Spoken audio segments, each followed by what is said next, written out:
Hello and welcome to the Superstar Communicator Podcast for leaders and future leaders who want to influence, inspire and be heard in all business conversations.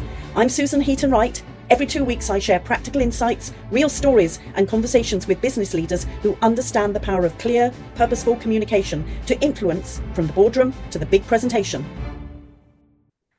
Welcome to the Superstar Communicator Podcast. As you know, it's me on my own now. My fellow presenter, Nicholas Simon, has gone out into the sunset. That's what happens when you have your son as a podcaster with you. But there you go. I'm here now, and in fact, I'm looking out for a fellow podcast host. So if anybody is interested, please contact me. Like all occasions, I am delighted with the guest that we have today, and I'm absolutely certain that you will love this interview. Alexander Toffolides is Cyprus's first Olympic fencer. He competed at the 2024 Paris Olympics after a 21 journey in elite sport. Honestly, you don't look that old. He is the author of Fighting for Your Dream, Mastering Resilience and Performing When It Really Matters. And he now works as a motivational speaker and performance mindset coach, helping individuals and organizations perform at their best under pressure. Alexander, welcome. Thank you, Susan, for having me. Oh, I can't wait to ask you loads of questions here. But before we start, what is fencing? Yes, so fencing, we call it physical chess. So we fence with a sword. Now, traditionally, in the 16th century, if you had a dispute with somebody, you would challenge them to a duel and it would be first blood, or if you go back earlier enough, it would be to the death. These days, there's no blood involved, but Oh, that's good. yes, put very simply, fencing, we fence with a sword and you've got to hit your opponent. But what's really great about it is, as a sport, it doesn't actually matter if you're tall or small or male or female, you can compete against anybody because you place your strengths. So that's a great aspect of fencing. Oh, that's brilliant. And you said that you have actually been to the Olympics. Tell me a little bit more about your experience last year. Yes, I mean, going to the Olympic Games was magical. I've been fencing for over 21 years, and it was my dream since a little kid. So it was really surreal, particularly how fantastically well run the Paris Olympic Games was. I'm sure everybody saw the opening ceremony, which was unique. That instead of going through a stadium, athletes were paraded down the River Seine on boats. Were you on a I boat? was on a boat as Oh, well. wow. Yeah, yeah. So it was really fantastic. The weather didn't agree with us that evening, so we all got absolutely soaked. Um, but what was two funny things were Team Cyprus was on a boat with Colombia, and for some reason, Colombia is very popular in Paris, so they were cheering Colombia, Colombia, and so we were pretending they were cheering for Cyprus as well. So it was fantastic at each corner having crowds cheering. Um, and also, it was the moment for one time in my life to be live in front of 2 billion people on TV. So despite it, they'd given us ponchos for the rain, but I decided to have my moment on TV without the poncho. So I got completely soaked, but yes, it was a fantastic memory. Oh, how brilliant. And, to get to the Olympics is absolutely extraordinary. You talk about being an elite sportsman. Can you explain that for someone like me who doesn't necessarily appreciate that? Well, yeah, and I think first of all, no one starts as a, elite athlete or professional athlete. It all starts at the beginning, doing something you really enjoy and love. And I think that was a sport that, my mum signed me up for a class when I was younger, and I really enjoyed it. And I think that's a really important thing, whether you take sport to the highest level, if you're just doing it recreationally, really enjoy it. You don't want exercise or sport to be a chore. So I Yeah. think particularly in this world, I've got to tick off 20 minutes exercise. Do something you enjoy. Makes a big difference. And I was very lucky to find a sport that I really enjoy. I like the physical aspect of it, but also I like the tactical aspect of working out my opponents. Now, obviously, as you get older, it's this enjoyment and of the sport has to fuel your hard work because a lot of hard work comes in. And I think the difference at an elite level is it's not just, picking up a racket or picking up your golf clubs and playing the game for that amount of time. There's a lot of work which goes behind the scenes to allow you to perform in that moment. So it's kind of, I talk a lot of a kind of effort, right? A lot of time, what does 100% effort mean? A lot of the time, people think if you give a lot of sweat and hard work, that's enough. But actually, I talk about 100% holistic effort. So, Yes. for example, are you doing any mental preparation, your physical preparation, sleeping well, diet? There are so many things that Yes. contribute to that performance on the present. So I think that's where the elite level athletes they take a holistic approach to it, not just the actual action of doing the sport.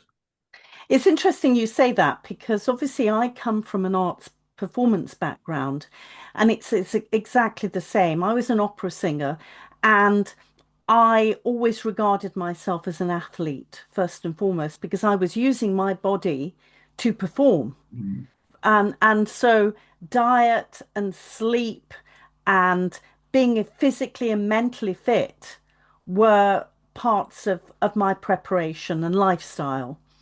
Yeah. No, and I think that's really important. And sometimes, people when you're trying to be successful in a task or a sport or whatever you're doing, they think, oh, there's so many complex things I've got to do. But ultimately, yes, doing the simple things right, like as you say, eating, sleeping are very important. And I think one of the great analogies I always remember throughout my, athletic career was I imagine my sporting journey as a rowing boat. And I always said, whatever I'm doing in my life, does that make that boat go forward? And I think so. I think that's to really reach the best at what you're doing, you have to look, okay, let's say if that's your aim, that's your target, will that extra beer help you go forward or not, or staying out a couple of hours later with your friends and not getting your correct hours of sleep. These kind of decisions, they add up. So I always had that in my head. Is this action helping me, the rowing boat, go forward closer to my Olympic dream? Did you find this is just between you and me? Nobody else listening here. Okay. Did you find after the Olympics that you thought, hey, I'm going to get a beef burger. I'm going to party all night. Yes. Yeah, yes, yes, absolutely. I think that was one of the things I said to myself. I love chocolate, Oh, so do I. and but I'm more of a milk chocolate, not dark chocolate. Sorry, in case any dark chocolate lovers out there. But um, I actually said to myself in the kind of 3 months for Olympics not to have any chocolate. So rest assured, I had a lot of chocolate after I finished the Olympic Games. I deserved it then, I thought. Yeah, and isn't that a good message that before preparation and when you are going to be performing at elite level, then afterwards you can celebrate by having a choc fest. Look, I think that's really important as well. Yes, you need to be disciplined to achieve your goals, but also need to reward yourself and be kind to yourself as well. Because, maybe we'll touch on it later, but a lot of these conversations, happen in your head and with yourself, right? So you need to be kind to yourself as well and pat yourself on the back when you've done well as well. Oh, that's a really good message. Yeah. Now, we talked about being an elite sports person. I know that for, say, the UK team, in fencing or any other sports team, there is an elite program. And I know that you didn't go down that route. What made your journey to the Olympics unique? Yeah, so I think, look, I tried to qualify for 4 Olympic Games and I qualified in the fourth one. And I'm half British, half Cypriot. So my mother's British and my father was from Cyprus. So for the first half of my career, I represented Britain. I was a British national champion. I was a European Games champion, the British team, Wow. and I failed to qualify for the London Olympics. I was seventh and top four qualified for the British team. Oh, that's bad For the luck. Rio Olympic Games, I was ranked fifth and four qualified, so I missed out on the game Oh, quite close. And up until that point, around the age of 22, I was part of the British team. Now, at that stage, they had a really good program, and we had physiotherapists, we had psychologists, we had strength and conditioning coaches, really a lot of people to aid us on the path. Now, actually, after the Rio Olympic Games, I switched from Britain to fence for Cyprus. Now, as it happened, also the British fencing lost their funding as well, so oh, right. it was a Okay. big shame for them. But Yes. basically, in 2015, my father, his parents, my grandfather and grandmother, all passed away, and my father quite unexpectedly, and they were from Cyprus. So I decided to switch to fence for Cyprus to, honor my father and his family as well. So I feel pride for both sides. Now, it was really a tale of two halves because fencing for Cyprus the last 8 years, um, I had to take on a lot more responsibility for myself. So no longer did I have all of these performance staff helping me. I had to be my own performance director, my own psychologist, my own coach, planning everything. Um, which felt quite tough at times. But looking back on it now, it really made me learn about responsibility and Yes. accountability, Yes. and to really understand that me personally and all of us in our lives, the person who is most responsible for our actions in our lives is ourselves, and it's Yes. about, it was a great experience this last 8 years of learning more about who I am, and being responsible for those decisions. I think that was really helpful. Now, everybody listening, this is one of the reasons why I wanted Alexander to come on here, because you managed to reach an elite athlete point of, so you went to the Olympics, and for those last 8 years, you did it on your own. For most of us in our lives, when we are doing careers or when we're progressing with our career or we're wanting to be an entrepreneur, we have to rely on ourselves a lot more. We don't have that team of physios and psychologists and um, around us to push us forward. It's on us. What are your comments about that? Yeah, I completely agree with you, Susan. And I would say, I think one of the most important drivers in this situation is to have a strong why and to understand Yes, yourself. Because to understand what are your life values, what do you believe in, and what drives you. Because this, when you have this and you're confident in this, in the good moments it will support you, and also in the more negative moments it can give you strength, a source of strength. I think that's really important, the why. And look, it's not set in stage forever, your values and what you think, that they change over time. I mean, how my life values and what motivated me at 18 and very different at 32. They could, of course, they adapt and they change. That, of course, that's different. Um, so I think that's the first thing which I say is very important. Um, yeah, and then I think, as I mentioned before, I think the holistic effort thing is really important as well, because you've got to look at the whole of it, and if you've got a task, I think really breaking it down and taking a more holistic approach gives you more chance to achieve it. And in addition to that, I would say that not to be upset if sometimes you don't achieve your goals, right? Because I think this is a big thing and I think what's really interesting, at each Olympics I failed to qualify for, I learned a new development skill. And I think wow. so. How I would define it, when I missed out by one place after Rio, I think. I think I really understood this one point, which was that you can't control the outcome, you can only control the process. Because Yes, when my father died in 2015, there was still 9 months left to qualify. And I said to myself, I want to do it for him, and I gave it 100% in all aspects, but I still failed. And I was so angry and upset with myself. I was like, I couldn't even do it for my father because Yes. 4 years before there was Olympic fencer from Egypt, and his father had died 6 months before the London Olympics, and 6 months later he went on to get the silver medal. And I remember in the interview he'd said, I did this for my father. My father inspired me to get this medal. So I thought, okay, I want to do the same thing. And when I didn't, it made me feel even more doubly upset. So what Of I would say, so course. what I would say to listeners is that two things is first of all, you can only control the process, not the outcome. So if you give everything 100%, that's all you can ask. And Yes. second thing is progress is not linear, right? So you can put the effort in and you expect, okay, if I put on this hard work, 3 months later, that work, the results will come. And it doesn't work like that. And if you think like that, that also double down the negativity. So that's what I would say. Uh, Outcome, process over outcome, and success isn't always linear with effort. Oh, that's brilliant. Do you think, therefore, that we need to have the mindset that there are some things we can't control?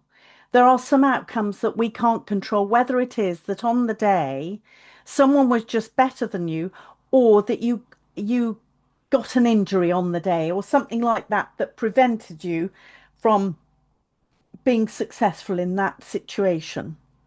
Yeah, 100%. And in sports psych speak, they call it controlling the controllables. And I think I think you split it into two categories, which you say, what things can I control, i.e. yourself? You can control yourself, you can control, uh, you know, doing exercise each day, waking up in the morning, making your own bed.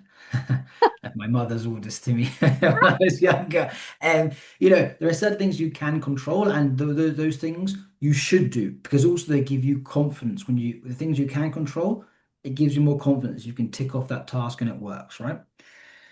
The second thing is there are things that are out of your control and you got to learn how to manage them. Somebody, you may turn up for work and you have split task and somebody talks to you in a very negative way. You can't control what's going to come out that person's mouth, but what you can control is how you react and you emotionally react to that situation. So that's a lot of the preparation that I did when I was fencing because I would control the controls. So how could I make sure that physically, mentally, and technically I was ready to compete? But also I did something called scenario planning, where I would plan for certain situations what my reaction would be, because particularly in a sport like fencing, where it happens so quickly, you are not able to stop, analyze this kind of thing. So your brain has to quickly recognize the situation and understand what your pre-planned response to that was. So yeah. Very interesting. And so I love watching athletics, and in the summer there were the World Championships, and time and time again, British athletes were saying, "Oh, well, it was too hot," and oh, all of these excuses. I think it was in Tokyo again. I thought, well, surely you've worked out, or your whole team around you, because you've got a whole team, that you need to prepare for these particular climatic situations. And yet there was an excuse. What would you say to that without being Look, diplomatic? I think, look, two things I'd say is yes, of course you can prepare for that. So they could have done warm-up weather training. There are different ways to Mm, prepare for this. I think I say two things that first of all, life is a constant process of learning, right? So I yeah, think what I find always really funny is that when somebody will offer someone advice on something, maybe something's happened to you, happened to me, you say, I'd advise you to do it this way. But people only also learn by making the mistakes of the actions themselves. So, I mean, now I guarantee those athletes will know they need to do some more warm weather training. Um, uh, then I would also say, um, it's completely normal to have those kind of thoughts, right? Like it's because human beings, we have egos. It's very easy to blame others or blame situations for something. That's normal, right? But what I would say, so it's very easy when we fail at something to look, I don't know if you're an athlete or a student or this, blame your boss or blame your family or blame circumstance. Ironically, the reality is sometimes life is unfair. You get dealt a set of cards and you're responsible. You're the one you're responsible for your life. So that's why I would say is actually it's you've got to take responsibility for your Yeah. actions and for your life. And if you've done everything you can, Yeah. including hot weather training and things like that, then you can hold your head up high, even if you're disappointed. I think it's a tough gig for athletes and sports people being interviewed immediately after a disappointment. 100%. I'd say yeah, just on the last point you made, 100%, because look, it's natural to be disappointed and upset when you've lost, and you need time just to compute that and just Yes. to put some logic to it. In terms of, I completely agree with what you said. If you've given that's why I talk about a lot holistic effort. If you've given 100% holistic effort, you can look yourself in the mirror and say, that's all I can ask. And I had a very interesting moment, and that's the second development skill I learned after I failed to qualify for the Tokyo Olympics. So for the Tokyo Olympics, so how it works in fencing, either you qualify as a team if you're a big team like Italy or GB or USA. But if you're from a smaller country, you still have to qualify through Europe. But what happens is they send one fencer per country to a qualification event. So it's about 35 fencers, and only the winner, one spot will go. So it's Oh very my big goodness. odds. And Gosh. and actually in Tokyo, I lost in the final of that competition again. So Oh, again, I was one place away from qualifying. So Rio, I missed out by one place, and then Tokyo again. But something really interesting happened, which would then help me qualify for Paris 4 years later. Was I was on a training camp um, in Italy about 2 weeks before I was due to compete in this competition, and every day, whether I'm doing fencing or in my general life, I do something called a mental warm up, which is basically I focus on how do it different exercises to be able to focus on the present, to turn negative thoughts into positive thoughts. It's a thing I do each day. Same way people do physical warm up and stuff like this. I was walking down. It was a 10-minute walk to the training, and I was doing my mental warm up, and I just smiled internally. I smiled, and I was like, wow. And I just realized myself, I had given over this last 3 years, 4 years, everything. I prepared. I was physically, I was ready, mentally, I was ready, technically, I was ready. And whatever the result was going to happen 2 weeks later, I was satisfied, and I had to be satisfied with that. And it was a great learning that somebody like me who's so competitive, and I do admit when I was younger, really defined my success. If I was successful, I had won, and if I was a failure, I'd lost. It was a really transformative moment for me because I realized no, you can't control the outcome. 100% process. If you've given that effort, you can be happy at that. And that was a really great learning for me. brilliant. Now, I've got you gave me three questions to ask. How do you train your internal communication to stay composed under Olympic level pressure?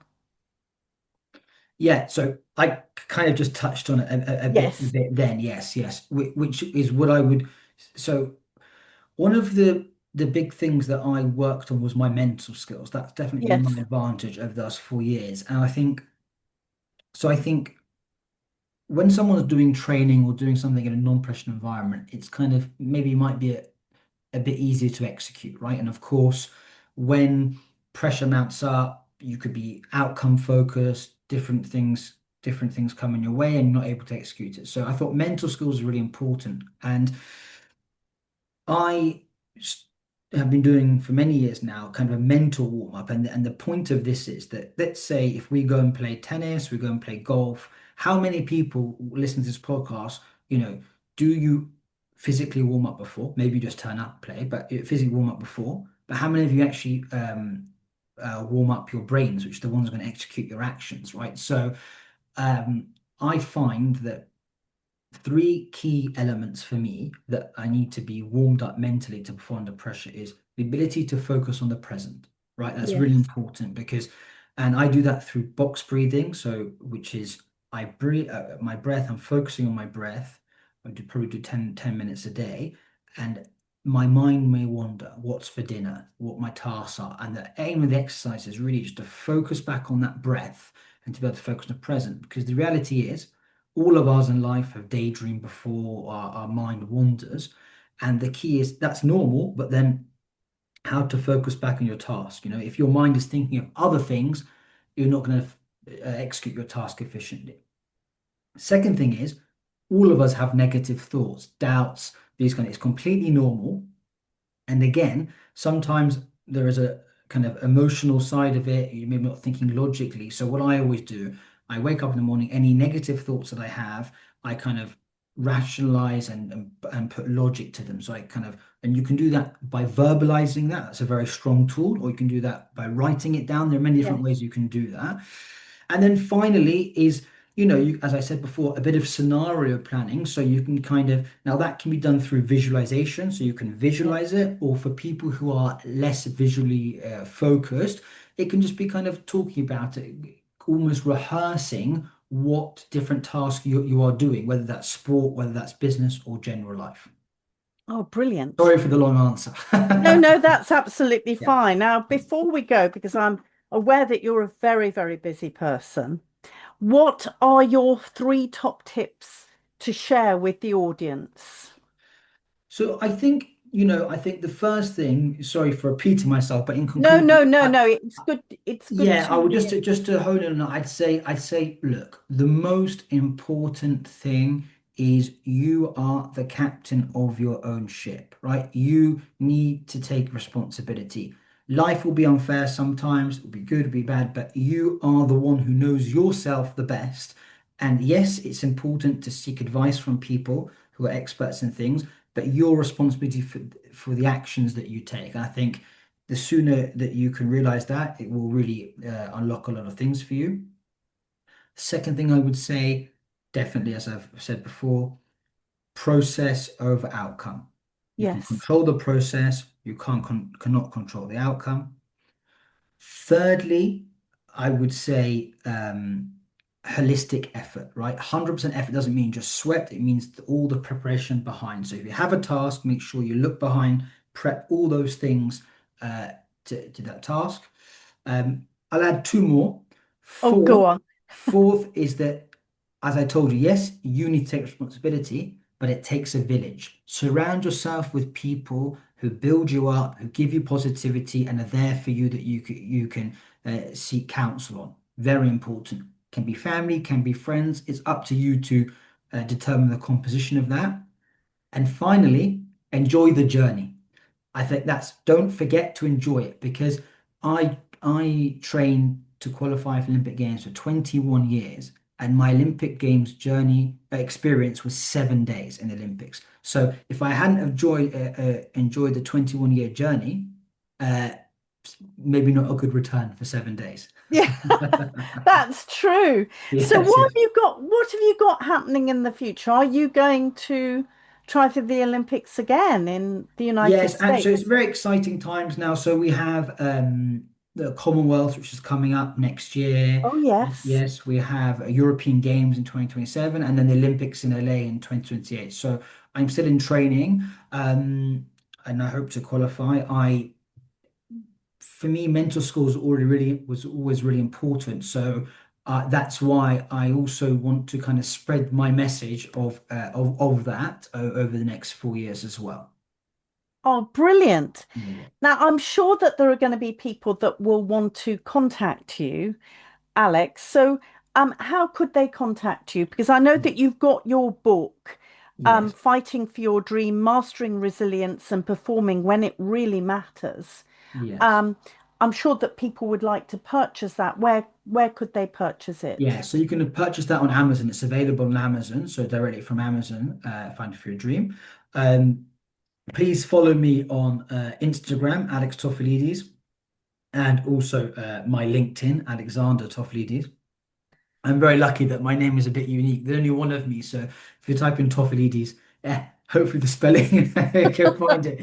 You'll be able to find me. And look, I really hope in the future to be doing, there'll be a lot of stuff on media, some content you can follow to get more tips and stuff. And I hope to do some workshops as well in the future. Oh, brilliant. Do you have a website as well?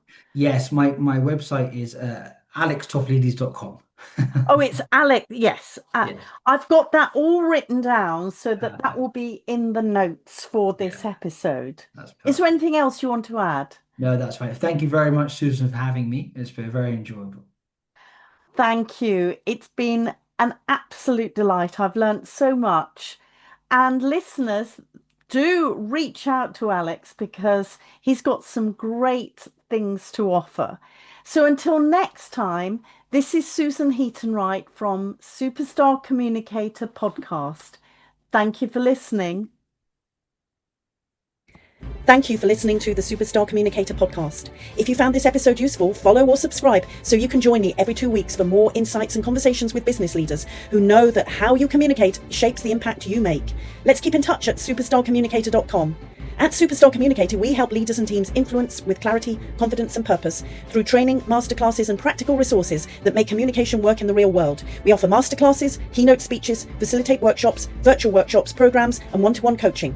You can be part of it by exploring what we offer or by contacting me directly. You'll find all of the details in the show notes. And if this episode resonated, please share it with someone who's stepping into leadership or who wants to influence more effectively.